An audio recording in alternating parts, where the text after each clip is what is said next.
go ahead. Yeah, I was in front of the sea, and the waves were very big. I said, "Whoa, why the waves are so big?"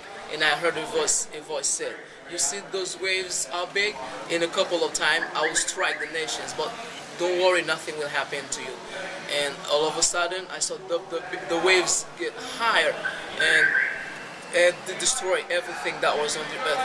I heard people crying about. I said, "Whoa, I lost everything. I lost my son, my daughters, and everything that I have." And after I stayed a little bit, a few minutes, I stayed cool, and I woke up. Wow. And that was when? That was 2 weeks before the earthquake. Wow. 2 weeks before the earthquake. And after, when I woke up, I told that to my mom, everybody was in the house, and my friends at school, in the neighborhood.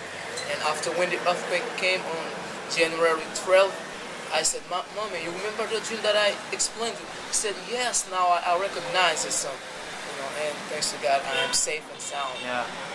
Wow.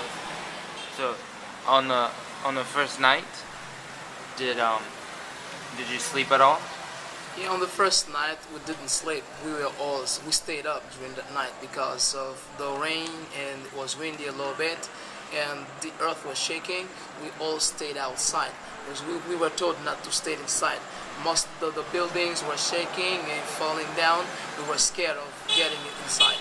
We all stayed outside at night because there was no power, no electricity.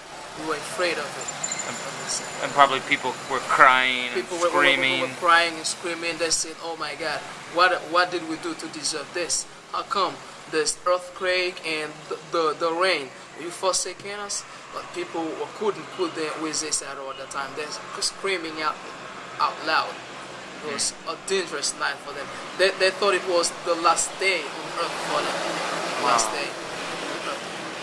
Couldn't feel it at all. Were you able to help anyone? Like in the rubble? Yes, I did a little bit. I did help a little bit, but the other time I tried to pick up some trash and boxes, help people, give them hands. You know, I did a little bit. I helped people. And you said just one cousin died. Yes, I lost one of my cousins and a lot of friends, but I lost one of my cousins. A lot of friends here in Jacmel? Yeah, in Jacmel, in Port-au-Prince as well. Most of them were in Port-au-Prince. They died there. During the earthquake, they couldn't get away at all. They were inside the house. They couldn't escape. Some of them tried to escape. The building fell on their back, and they passed away. They did. Who gave you the picture of your cousin? It's one of my sister was in Port-au-Prince. She had a camera, and she took his picture. She took his picture. And she brought it to Jacmel She for brought you? it to me in Jacmel for me to see. Wow. I'm see sorry. how bad it is. It's sad. Wow. It's very sad.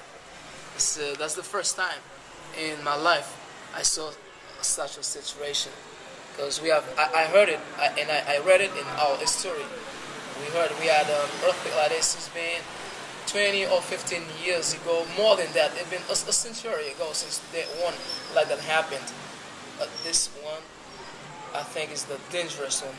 We have never heard at all here, because it caused the death of more than thousands of people. Caused the death of more than thousands of people died because it. You know. Yeah. And so you're at the hospital now? Yeah, now I'm in the hospital doing translation for some doctors. They gave him medical care at Saint Michel Hospital. Are most of the people in there now from the earthquake? Yeah, most of them. Are from the earthquake. Yeah. Injuries and that? Injuries, open wounds, fractured, broken bones, broken leg, and you name it, all sort kind of disease. Yeah. Cool. Yeah.